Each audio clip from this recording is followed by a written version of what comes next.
보겠습니다. 하나님 말씀은 요한복음 15장 9절 말씀입니다.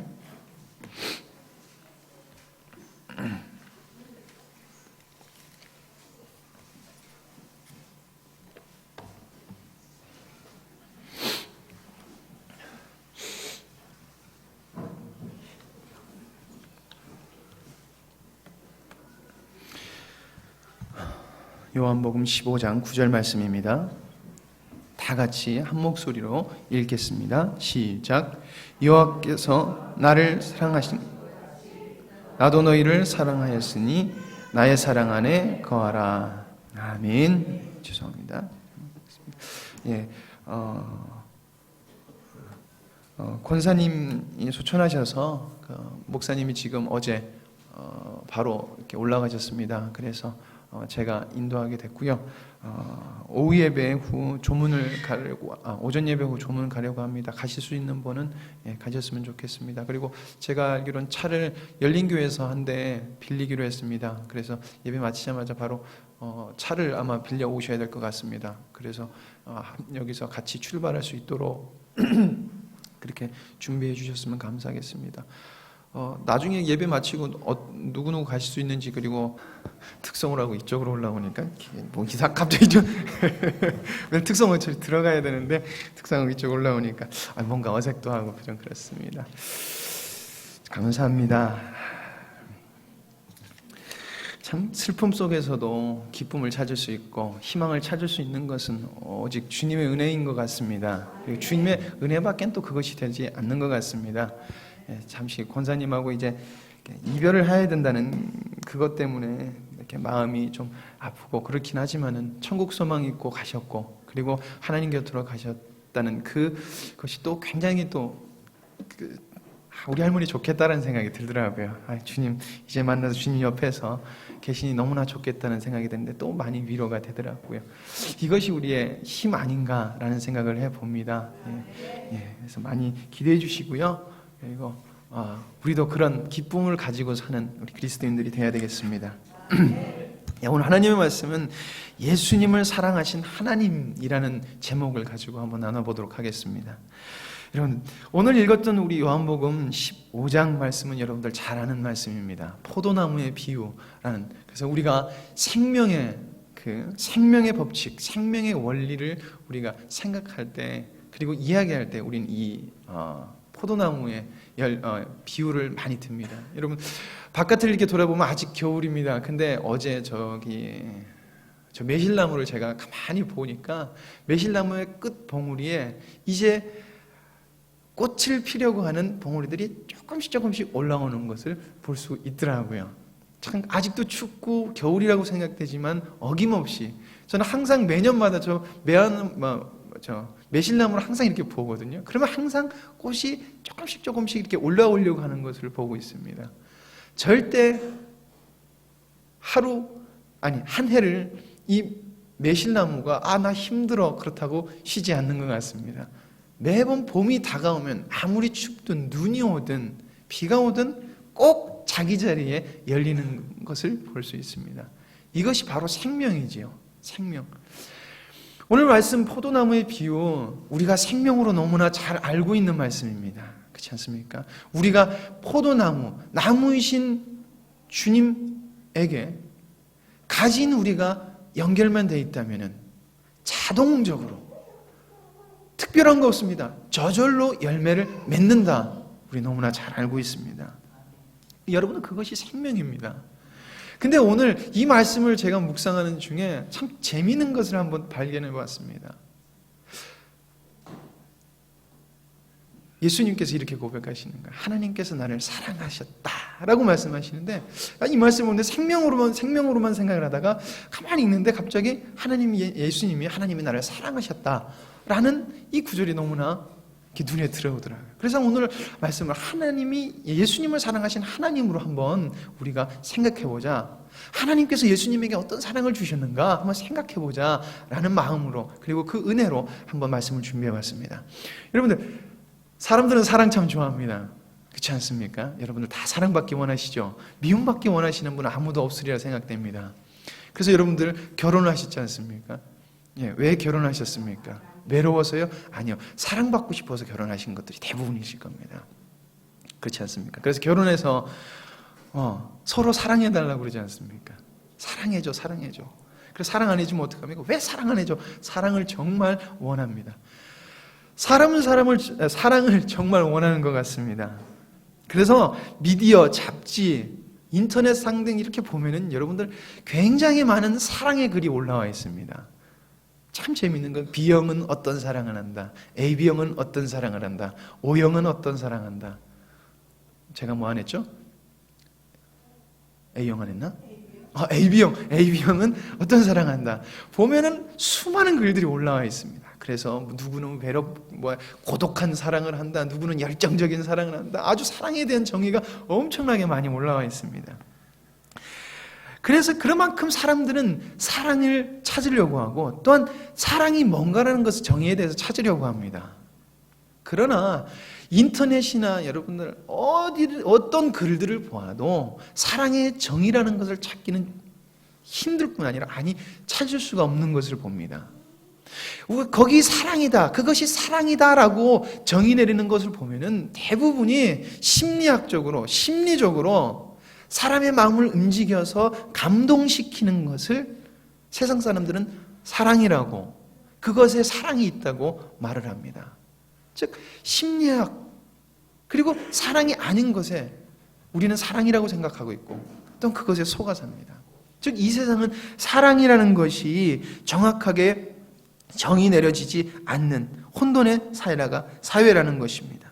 여러분, 세상에는 사랑이 없습니다. 우리는 그것을 분명히 알아야 됩니다. 여러분들 세상에 기대를 하십니까? 세상에 무엇이 있다고 기대를 하십니까? 아닙니다. 세상에는 사랑이 없습니다. 제가 어제 권사님 성경책을 이렇게 목사님이 준비하라고 그래서 권사님 성경책을 찾아서 이렇게 보니까 권사님 성경책에 이렇게 먼지가 많이 묻어 있더라고요. 이렇게 그 책장 위에 있다 보니까. 근데 그걸 닦는데 되게 눈물이 나더라고요. 그래 저희 할머니 글씨를 보니까 되게 눈물이 나더라고요. 그래서 혼자 묵묵하게 닦고 있는 다음에 앉아서 가만히 이제 차 한 잔을 마시면서 제가 제 아내에게 그렇게 했습니다. 참 자주 옆에 있었을 때 자주 가면 참 좋았을 텐데 참 내 사랑하는 할머니인데 참 갔으면 좋았을 텐데 그랬더니 사랑은 역시 내리사랑이라고 위로 사랑 못한다고 그러면서 저한테 그러더라고요. 아무리 제가 할머니를 사랑해도 제 사랑은 완전하지 않더라고요. 사랑이 아니더라고요. 할머니가 저를 아무리 사랑하셔도 그 사랑은 완전하지 않는다는 생각이 들더라고요. 희생은 들어가 있지만은 온전한 사랑이 없어요. 세상에는 여러분 사랑이라는 것이 온전히 없습니다. 세상에는 사랑이 없다는 것을 우리는 분명히 알아야 됩니다. 여러분, 그렇다면 사랑이라는 것을 우리가 정의를 찾기 위해서는 우리는 어디로 가야 되냐? 바로 성경으로 들어가야 됩니다. 성경으로 들어가서 사랑의 근원이 어딘가 우리는 찾아보아야 됩니다. 여러분, 사랑이라는 것을 여러분 근원이 어디서부터 시작되냐면은 하나님이 인류를 향한 마음에서부터 생겨납니다. 하나님이 세상을 사랑하셨다 이 뜻이 아닙니다. 하나님이 세상을 향한 마음에서부터 사랑의 근원이 싹트기 시작했다는 것입니다. 여러분, 성경에서 하나님이 사랑하사 혹 하나님의 사랑이라고 사용되는 단어를 성경을 통틀어 찾아봤습니다. 하나님의 사랑의 근원을 찾기 위해서. 근데 하나님이 사랑하사, 하나님이 너희를 사랑했다, 하나님의 사랑이라고 적어놓은 모든 단어, 그리고 그 문장에는 어떤 의미, 어떤 내용이 담겨 있냐면은 아무것도 아닌, 그러니까 무엇을 받을 만한 어떤 조건이 없는 상태에서 무작정적인 선택을 한다는 것입니다. 예를 들어서 볼펜이 있습니다. 제가 그러니까 말씀을 준비하기 위해서 노트를 먼저 하는데 연필이 있습니다. 그리고 그냥 그것을 선택합니다. 그리고 그 볼펜은 제 선택에 의해서 설교 말씀을 준비하는 그 은혜 자리에 들어옵니다. 볼펜은 아무 공로가 없습니다. 다른 분명한 은혜를 같이 받을 수 있는 존재들이 있음에도 불구하고 아무 이유 없이 선택한 것이, 그 행위가 사랑으로 말되더라라는 것입니다. 그것을 사랑이라고 이야기하더라는 것입니다. 성경은 아무 조건 없는 선택, 그래서 성경에서 보니까 야곱아 내가 너를 선택하지 않았느냐, 이스라엘아 내가 너를 애굽도 사랑할 수 있었지만 너를 사랑하지 않았느냐, 내가 너희를 애굽 땅에서 구해내지 않았느냐. 하나님의 전적인 행위가 들어가는 곳에 하나님의 사랑이라는 단어를 사용하는 것입니다. 여러분, 하나님의 사랑은 하나님의 전적인 은혜 행위에 그 근원이 있는 것입니다. 여러분, 사랑은 하나님께 근원이 있습니다. 여러분들 사랑을 찾으려고 하면은 여러분 하나님께 들어가야 됩니다. 하나님을 바라봐야 됩니다. 그런 자만이 하나님을 사랑할 수 있는 것입니다. 여러분, 그런데 오늘 말씀에 예수님께서도 그렇게 말씀하십니다. 하나님이 나를 사랑하셨다. 하나님이 나를 사랑하셨다. 하나님이 전적인 은혜를 베풀어 주시는 게 하나님의 사랑인데 그 전적인 은혜를 받은 내가 예수다라는 것을 말하는 것입니다. 여러분들 이게 처음에 이해가 잘 안 되더라고요. 예수님도 하나님의 전적인 은혜를 받았다. 이것이 예수님의 고백이라는 것입니다. 여러분, 우린 예수님을 계속 반인간 반신 이렇게 생각합니다. 그러면 반신 반인 이렇게 얘기하나요? 항상 예수님 하면은 하나님의 뜻을 이루기 위한 아주 완벽하고 거룩하고 아무 흠이 없어서 모든 능력이 있으신 분, 딱 우리가 생각하는 이 생각은 뭐냐면은 신을 생각하는 것입니다. 우리 예수님이 하신 행동을 보고 하나님이라고 계속 생각하지 예수님이 어떤 존재였다는 것을 우리는 생각을 잘 하지 않는다는 것입니다. 여러분, 신학 언어 중에 비하란 말이 있습니다. 그리스도의 비하, 그리스도의 승귀라는 말이 있습니다. 이 비하라는 것은 무엇이냐면은 이 비하라는 것은 비하 신분이라고도 합니다. 이 비하 신분이라는 것은 주권적 통치자이신 그리스도가 자신의 신적 지위를 내려놓고 포기하고 종의 형태, 종의 형상, 즉 인성을 취하셨다는 것입니다. 그리고 최고 율법을 수호하셨다는, 그러니까 율법이셨던 예수님께서 어떤 존재가 되냐면 자기 법 아래 저주의 존재로 내려왔다는 것을 이야기하는 것입니다. 정확하게 예수님은 우리와 같이 하나님의 진노 아래 들어오셨다는 것입니다. 여러분들, 그것을 우리는 예수님이 어떠한 존재인지 분명히 인식해야지 우리는 하나님의 은혜, 예수님의 은혜를 우리는 알 수가 있는 것입니다. 예수님은 계속 신이다, 우리를 위해서 구원자시다, 이것은 하나님의 행위지만은 예수님이 겪으셨던 그 은혜, 우리를 향한 은혜, 그 희생은 비하, 즉 당신이 저주의 자리까지 들어가는, 그래서 탄생하셔야 됐고 순환을 당하셔야 됐고 죽음을 당하셔야 됐다는 것입니다. 비하, 이게 예수님의 상태라는 것입니다. 여러분, 이런 상태, 그러니까 즉 여러분과 저와 전혀 다르지 않는 저주 아래 있는 이 상태에서 예수님께서 어떤 고백을 하셨냐면 바로 오늘의 고백을 하셨고, 그리고 하나님의 뜻을 철저히 이루셨다는 것입니다. 여러분들, 우리는 이것을 기억해야 됩니다. 하나님은 철저히 우리와 같은 인간으로서 하나님의 뜻을 이루었고, 그리고 그 뜻을 이루시는 예수님께서 하신 고백은 하나님이 나를 사랑하셨다라고 이야기하는 것입니다. 여러분, 예수님께서 하나님이 나를 사랑하셨다, 하나님이 나를 사랑하셨다니까 예수님은 하나님의 아들이잖아요, 그렇죠? 그러니까 아버지가 아들 사랑하는 게 너무 당연하다 생각해서 우리는 그렇지 뭐 아버지가 아들 당연히 사랑하지, 저희 목사님이 저를 사랑하듯이 우린 그렇게 넘기기가 너무 쉽다는 것입니다. 근데 여기서 예수님께서 아버지가 날 사랑하셨다, 이 사랑하셨다는 것을 우리가 바로 알아야지 우리는 하나님의 사랑, 그리고 사랑에 대해서 우리가 바로 알게 되고, 그리고 그 하나님의 사랑으로 오는 하나님의 능력, 이것이 우리 안에 나타날 수 있고 우리가 주님 안에 온전히 거할 수 있는 것입니다. 여러분, 그렇다면 예수님을 향한 하나님의 사랑은 무엇일까요? 성경에서 예수님께서 하나님이 나를 사랑하셨다, 하나님께서 나를 사랑하사라고 이야기한 것이 딱 2번 나옵니다. 그 첫 번째는 하나님의 뜻을 알게 했다라는 뜻을 사용하실 때 예수님께서는 하나님이 나를 사랑하셨다라고 이야기합니다. 요한복음 5장 20절에 이렇게 말씀하고 있습니다. 아버지께서 아들을 사랑하사 자기의 행하신 것을 다 아들에게 보이시고 또 그보다 더 큰 일을 보이사 너희로 기이히 여기게 하시리라 라고 이야기하고 계십니다. 첫 번째로 예수님은 하나님을 향한 하나님 예수님을 향한 그 사랑을 무엇이라고 얘기하냐면 예수님 나에게 모든 것을 알리셨다는 것으로 말을 하고 있습니다. 예수님께서 이렇게도 많이 말씀하십니다. 하나님께서 나에게 이것을 가능하게 하셨고 하나님께서 이것을 허락하셨고 뭘 허락하셨고 이런 말을 많이 하지만은 예수님께서 하나님께서 나를 사랑하사 나에게 주셨다라고 얘기하는 것이 무엇이냐? 하나님의 뜻을 알게 했다는 것입니다.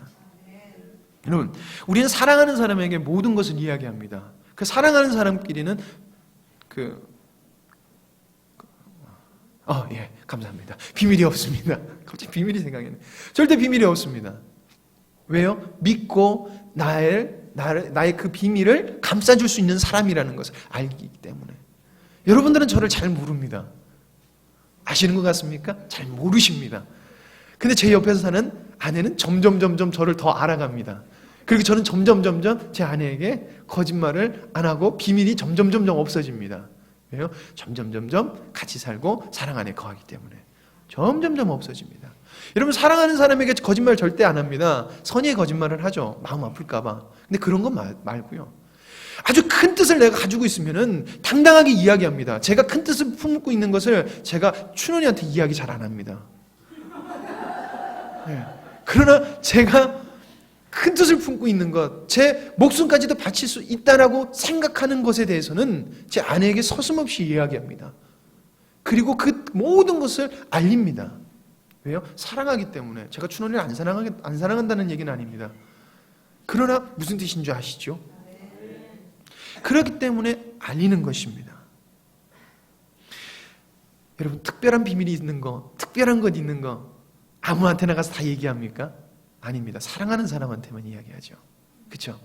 이거 가르쳐주고 싶어서 안 달라져. 그래서 재미난 얘기도 사랑하는 사람한테만 가서 하잖아요. 그렇죠? 아무나 다 하십니까? 아니죠. 사랑하는 사람한테 내가 이거 가지고 재밌게 해줘야지, 즐겁게 해줘야지. 사람이 이렇게 사랑하는 사람에게 자기의 마음을 내비치고 그 뜻이 있다면 그 뜻을 같이 하기 위해서 그 사랑을 쏟아내는 것입니다. 자기의 비밀을 말한다는 것은 사랑을 준다는 것, 사랑을 한다는 것을 의미하는 것입니다. 여러분, 예수님께서 근데 하나님의 뜻을 알 수 있었던 것이 하나님께서 예수님을 사랑하사, 그러니까 예수님이 그것을 받을 수 있는 존재가 아니고 받을 수 있는 무슨 어떤 것을 가지고 있었던 것이 아니라는 것이 아니었지만은 하나님께서는 예수님에게 보이셨다는 것입니다. 그것을 예수님이 알았고 그렇기 때문에 예수님은 하나님이 그 뜻을 보이신 그것을 사랑이라고 이야기하고 있는 것입니다. 여러분, 하나님의 뜻을 보인다는 것이, 여러분들, 하나님의 뜻을 보인다는 것이 왜 사랑인가? 왜 은혜인가? 여러분들, 성경에 많이 나와 있습니다. 특히 아브라함 사건 여러분들 잘 알고, 아브라함과 롯의 사건 잘 알고 계시죠? 소돔과 고모라 사건. 하나님께서 아브라함에게 다른 사람에게 이야기하지 않습니다. 아무에게도 이야기하지 않습니다. 특별히 나타나서 아브라함에게 그러면 내가 너에게 무슨 비밀을 가지고 있겠니? 내가 장차 할 일을 내가 너에게 이야기해 줄게. 저기 소돔과 고모라 땅이 너무나 악하구나. 내가 저기를 멸해야 되겠다. 그 죄값을 그대로 두어서는 안 되겠다. 라고 이야기를 합니다. 아브라함이 하나님 혹시 뭐 계획하신 거 있으세요? 저한테 좀 알려주세요. 아닙니다. 전적인 은혜로 그곳에 아브라함에게 가르쳐 주십니다. 그리고 그것이 어떻게 됩니까? 은혜로 구원을 받을 수 있는 통로로 아브라함이 쓰이게 되는 것입니다. 아브라함의 공로가 없습니다. 근데 아브라함은 구원의 통로로 자기 롯과 그 두 조카를 구해냅니다. 예수님의 공로는 아무것도 여러분 없었습니다. 그거 아십니까? 아무것도 없었습니다. 근데 하나님께서 뜻을 알리사, 하나님의 비밀한 것까지 알리사, 기이한 것까지 알리사 모든 것을 완벽하게 이루실 수 있는 길을 보여주셨다는 것입니다. 예수님이 그걸 보시고 하나님이 나를 사랑하셨구나라고 이야기하는 것입니다. 여러분들, 그것이 하나님의 사랑인 것입니다. 여러분, 이것이 하나님의 은혜, 하나님의 사랑입니다. 여러분들 잊지 않기를 원합니다.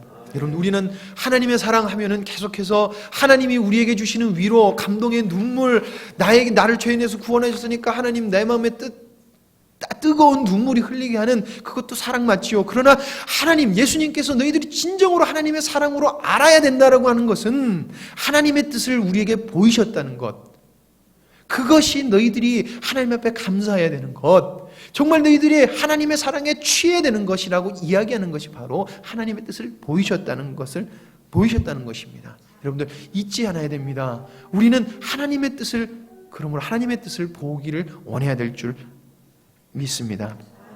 두 번째로 하나님께서 하나님의 뜻을 하나님이 나를 사랑하셨다라고 이야기하는 것은 하나님을 알게 하는 통로, 즉 구원의 통로, 믿음의 통로가 되게 하셨다는 것, 그것을 말씀하실 때 예수님께서는 아버지가 나를 사랑하셨다라고 이야기하고 있습니다. 요한복음 3장 35절 말씀에 보면은 예수님께서 이렇게 말씀하십니다. 아버지께서 아들을 사랑하사 만물을 다 그 손에 주셨으니, 그리고 뒤에 나오는 내용은 나를 통하여서 모든 사람이 믿음을 갖게 됐고 구원에 얻게 되고, 그래서 나를 믿는 자는 은혜의 자리에, 그렇지만 나를 믿지 않는 자는 저주의 자리에 들어가게 된다라고 예수님께서 말씀하십니다. 우리는 이것을 잘 알고 있습니다. 오직 예수님만이 우리가 하나님을 알아갈 수 있는 통로다. 예수님만이 구원의 통로다. 예, 우리 너무 잘 알고 있습니다. 근데 우리는 그렇게 생각해요. 예수님을 알아가게 하는 것이, 왜 예수님이 그것이 하나님의 사랑이라고 이야기하실까라는 질문을 우리가 하게 됩니다. 왜 나를 통하여서, 왜 예수님이 만물을 나한테 주셔서 믿게 하는 것, 제가 지금 얘기하는 거 여러분들 다 아시죠? 왜 은혜인지 여러분들은 아시죠? 눈이 너무 아시는 것 같아가지고 제가 더 설명을 하려다가 많은 것인데, 자기는 아무것도 아닌 존재인데 나를 통하여서 하나님을 알아갈 수 있는 그 통로가 되겠다는 것, 그것만큼 귀한 것이 없는 것을 예수님은 아셨기에 여러분들, 아버지가 나를 사랑하사라고 이야기하고 있는 것입니다. 여러분들, 비하라는 것 제가 말씀드렸습니다. 비하의 신분에서는 하나님의 뜻을 절대 이룰 수 없습니다. 왜냐하면 저주 아래 있기 때문에 하나님의 거룩한 것은 그 속에 하나도 없기 때문입니다. 오직 하나님이 그와 함께 하시고 비밀한 것을 열어주셔야지만이 하나님의 뜻을 이룰 수 있습니다. 구원의 통로가 될 수 있습니다. 하나님의 사랑이 그 속에 들어갈 수 있습니다.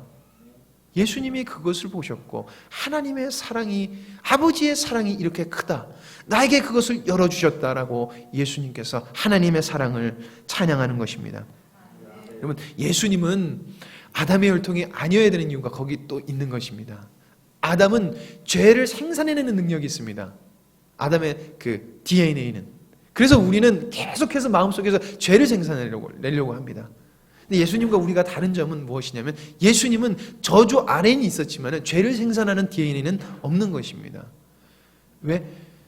성령으로 잉태되었기 때문에. 그래서 예수님은 죄성은 없으시는 것입니다. 저주 아래는 들어오셨지만 그것을 우리는 또한 분명히 알아야 됩니다. 그렇다면 우리는 어떻게 됩니까? 우리도 그래서 예수님께서 너희들이 성령으로 거듭나야 된다라고 이야기하고 있는 것입니다. 그래야지 하나님의 뜻을 너희들이 알 수 있다라고 예수님께서 말씀하십니다. 여러분, 예수님은 참 능력이 많으신 분이셨습니다. 예수님은 인성을 가지고 계시지만 예수님은 또한 신이기도 하셨습니다. 그래서 하나님은 당신의 능력으로 까부는, 한마디로 아주 건방진 교만한 저 이스라엘의 악한 백성들을 예수님은 스스로 진노하사 심판하실 수 있었습니다. 저런 악한 것들 팍 이래서 심판하실 수 있었습니다. 그러나 예수님은 철저한 순종의 자리, 하나님께서 자기에게 주신 그 은혜, 사랑을 알기에 하나님은 자신의 능력을 하나도 자신의 뜻대로 행하지 않으셨고, 오직 인간으로서 하나님의 창조된 존재로서 하나님의 능력을 힘입어서 사셨다는 것입니다. 행동하셨다는 것입니다. 여러분들, 우리 인간인 우리의 진짜 하찮은 존재죠. 그렇죠? 그렇지만 우리가 주님의 능력으로 기도했을 때 귀신이 나가고 어떻게 됩니까? 병든 자가 치유함을 받습니다. 우리가 능력이 있어서입니까? 아닙니다. 예수님은 능력이 많으신 분이셨습니다. 그래서 기도하면은 어떻게 됩니까? 악한 것들이 쫓겨나가고 안진뱅이가 일어나고 장님이 눈을 뜨는 이런 역사가 있습니다. 예수님이 능력이 많아서요? 여러분 그렇게 생각하시면 안 됩니다. 철저하게 하나님의 사랑을 아셨고 하나님의 비밀이라는 것을 아셨기에 예수님께서는 하나님이 하라 하시니까 하신 것입니다. 그래서 능력이 된 것입니다. 여러분 예수님께서 이렇게 이야기하십니다. 요한복음 5장 17절 말씀, 예수께서 저희에게 이르시되 내 아버지께서 이제까지 일하시니 나도 일한다 하시매 라고 말하고 있습니다. 예수님께서 어떤 그 병자를 고치니까 사람들이 시비를 겁니다. 너 왜 그러냐? 그렇게 말씀하셨을 때 예수님께서 이렇게 말씀하십니다. 하나님께서 하시니까 내가 한다. 이렇게 말씀하면 내가 하려고 하는데 니들이 뭔 상관이냐? 난 능력이 있어서 내가 치료하려고 그러는데 니들이 무슨 상관이냐? 이렇게 말씀하시지 않습니다. 하나님이 원하셨고 그게 하나님의 뜻이었기 때문에 내가 한다라고 예수님께서 말씀하셨습니다. 바로 이것이 하나님의 사랑을 아는 예수님의 행동이었던 것입니다. 여러분, 예수님께서 하나님이 나를 사랑하사 하나님이 나를 사랑하고 내가 그래서 하나님을 알게 됐다. 내가 하나님의 비밀한 것을 알게 됐다라고 이야기하는 것은 하나님이 예수님을 사랑하지 않으면 절대 이루어질 수 없는 것입니다. 여러분 우리 하나님이 우리를 사랑하는 것 여러분들 알고 싶을 때가 많으시죠. 그것을 너무나 충만히 알고 싶으시죠. 근데 여러분들이 알고 싶다는 마음을 먹었을 때 그것이 안 되지요. 안 되죠. 하나님의 사랑을 아는 것, 하나님의 사랑, 나를 얼마나 사랑하는 것을 아는 것은 오직 하나님께서만 열어주셔야 되는 것입니다. 여러분은 그것이 은혜인 것입니다. 그것이 하나님의 은혜인 것입니다. 여러분 위에 두 내용을 정리해 보면은 마치 하나님의 사랑, 그래서 사랑이라는 정의는 나를 알리는 것, 그래서 알게 하는 것, 꼭 이렇게 정의가 됩니다. 그렇죠? 여러분 알게 하는 것, 알리게 하는 것, 바로 이것이 하나님의 사랑의 행위인 것입니다.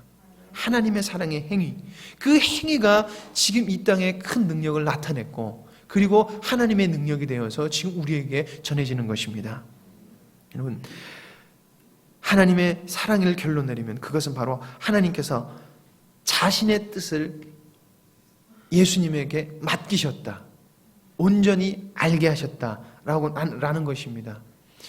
여러분 저는 목사님을 참 사랑합니다. 그리고 목사님이 저를 사랑하십니다. 그래서 목사님이 저에게 많은 것을 말씀해 주시죠. 당신의 뜻도 이야기하시죠. 근데 제가 약간 불만일 때가 있습니다. 제가 목사님한테 가끔가다 불만을 토론하고 한 번씩 막 들여받을 때가 있습니다.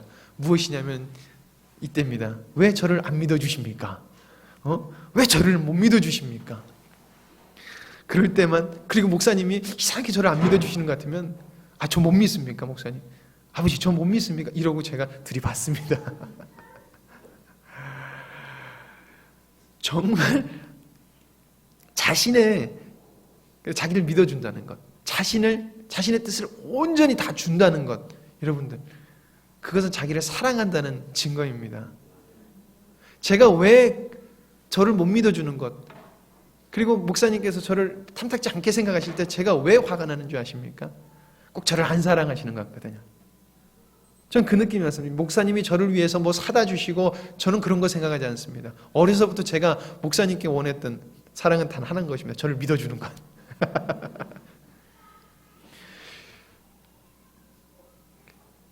하나님은 예수님을 믿으셨습니다. 그냥 믿어주셨습니다. 그리고 알리셨습니다. 자기를. 그리고 뜻을 맡겼습니다. 근데 예수님은 그것을 하나님이 나를 사랑하셨다라고 이야기하고 있는 것입니다. 그리고 예수님께서 이렇게 이야기하고 있습니다. 아버지께서 나를 사랑하셨듯이 나도 너희를 사랑하였으니 나의 안에 거라 라고 말씀하십니다. 여러분, 하나님이 예수님을 사랑하는 것, 당신의 모든 뜻을 알리셨습니다. 알게 하셨습니다. 예수님께서 우리를 사랑하셨습니다. 그래서 우리를 구원하셨습니다. 그래서 그 사랑의 극치인 당신의 뜻과 당신의 모든 것을 알리는 그 사랑을 우리에게 하셨습니다. 그러나 다만 우리가 악하고 우리 사랑하는 그 사랑함의 죄악이 하나님의 뜻을 못 보게 하는 것입니다. 예수님께서 이렇게 말씀하십니다. 내가 너희를 사랑하였으니 이제는 너희가 내 사랑 안에 거하라 라고 말씀하시는 거예요. 말씀하십니다. 여러분 잘 생각해 보십시오. 하나님이 내가 너를 사랑한다, 아들아 내가 너를 사랑한다 라고 이야기했을 때 여러분들 그 사랑이 어떤 사랑이라고 예수님이 받아들이셨는지 아십니까? 예수님은 당신이 십자가에 달려 돌아가실 것을 아셨습니다. 근데 예수님은 아버지가 나를 사랑하셨다라고 이야기하십니다. 자, 목사님이 저를 죽는 자리로 보냅니다. 아들아, 내가 너를 사랑한다. 근데 저는 죽는 자리로 가는 것을 압니다. 쉽게 아버지가 날 사랑하십니다 라는 말을 하기가 쉽지 않을 것입니다. 그렇지 않습니까? 지금 아버지가 나를 사랑한다는 말은 고난의 연속이고 아주 저주의 자리에 들어가는 것이고 최고의 비참한 자리에 들어가는 것입니다. 그런데 예수님께서는 아버지가 나를 사랑하십니다. 맞습니다. 라고 하십니다. 왜? 그것은 놀라운 하나님의 능력의 계획이 이루어지는 길이기 때문입니다. 그런데 그것을 예수님이 우리에게 알리셨다는 것입니다. 그래서 예수님께서 우리를 사랑 안에 거하라 라고 말씀하십니다. 세상에 힘든 일 많습니다. 세상에 어려운 일 많습니다. 주님 쫓아가다 보면 목사님께서 그러지 않죠? 어려운 일의 연속일 것이다. 우리를 포기해야 된다. 내가 가질 수 있는 것은 아무것도 없다. 그러나 우리 입에서 나오는 고백은 예수님께서 나를 사랑하십니다. 그래서 나도 예수님을 사랑합니다. 그 사랑 안에 무엇이 있는지를 우린 분명히 알고 이런 고백을 우리는 해야 될 것입니다. 예수님께서 말씀하십니다. 나의 사랑 안에 거하라. 이 말, 너희가 내 사랑 안에 거하면 하나님의 뜻이 너희 안에서 이루어질 수 있다. 내가 하지 않았느냐? 그리고 내가 큰 뜻을 이루는 것을 너희들이 보지 않았느냐? 라고 예수님께서 우리에게 말씀하시는 것입니다. 여러분들 가정이 천국이 되길 원하십니까? 여러분들의 문제가 해결되길 원하십니까? 여러분들이 고민하고 그러니까 내 목숨을 바꿔서라도 해결하고 싶은 것들이 있으십니까? 그럼 주님 안에 거하십시오. 해결됩니다. 내 능력으로는 아무것도 해결되지 않는 것들이 있으십니까? 그냥 주님 사랑 안에 거하십시오. 그냥 하나님의 뜻을 보고 하나님의 뜻을 알면은 그 모든 문제는 해결되고 우리가 있는 곳은 하나님의 뜻이 나타나고 즉 하나님의 사랑이 나타나서 하나님의 모든 것이 아름답게 이루어지는 천국이 되는 것입니다. 여러분 하나님의 뜻을 보길 원하십니다. 내가 원하는 가정이 천국이 되는 것 그거 여러분들 원하시죠? 내가 서 있는 곳 천국이 되는 것 여러분들 원하시죠? 그리스도의 향기가 내 삶 속에서 나타나는 것 여러분들 원하시죠?